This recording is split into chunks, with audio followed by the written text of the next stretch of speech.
یەکەم کۆنفرانسی نێودەوڵەتی گەشتیاری و گەشە بە ئامانجی باسکردن لە کێشە و گرفتەکانی بواری گەشتیاری و هەروەها گەشەی ئەم بوارە بە هاوکاری زانکۆی پۆلیتەکنیکی سلێمانی لەلایەن زانکۆی کوردستان لە شاری سنە بۆ ماوەی 2 ڕۆژ دەستی بە ئیشەکانی کرد.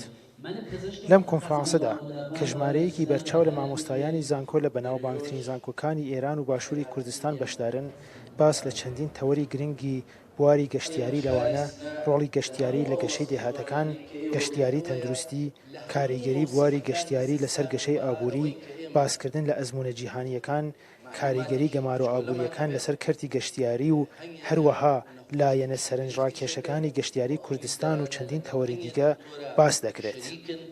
لە هەموو مەوسیمەکانی زستان و بەهار و پاییز گەشتگەری چارەسەری هەیە، چونکم ئەو کەسە کە زیاتر خەرج دەکا و ئەبێتە هۆی ئەوەی کەوا ببێتە مایەی سەرمایە گوزاریەکی باش بۆ وڵاتەی کە ئەم بۆی هاتووە.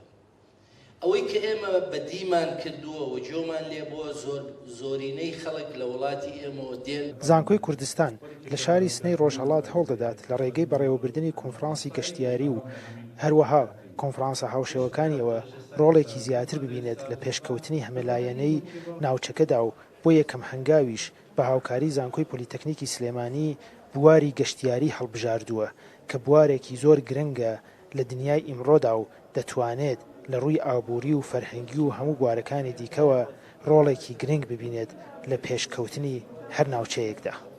گەشتیاری ئەتوانێت لەسەر تەوسە ئەو گەشە سندنی ئەم منتەقە بیات.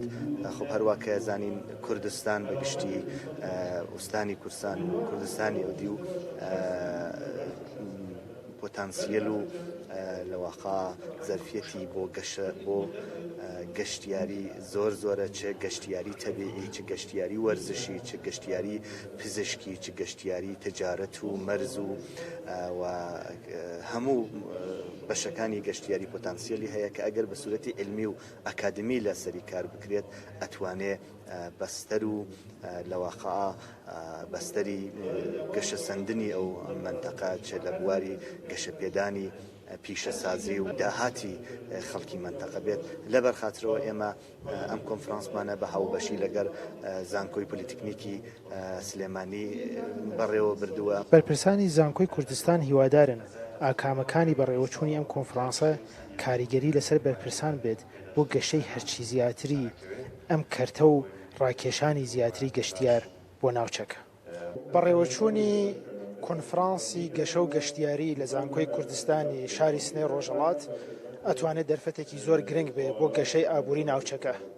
هەروەها بەڕێوەچوونی هاوبەشی ئەم کۆنفرانسە لە نێوان زانکۆی سنە و زانکۆی پۆلیتەکنیکی سلێمانی و ئامادەبوونی ژمارەیەکی بەرچاو لە پسپۆڕان و مامۆستایانی زانکۆ لە باشووری کوردستانەوە لەم کۆنفرانسە دەرفەتێکی زێڕینە بۆ بەرەو پێشچوونی پەیوەندیەکانی نێوان هەردوو لە هەموو بوارەکاندا.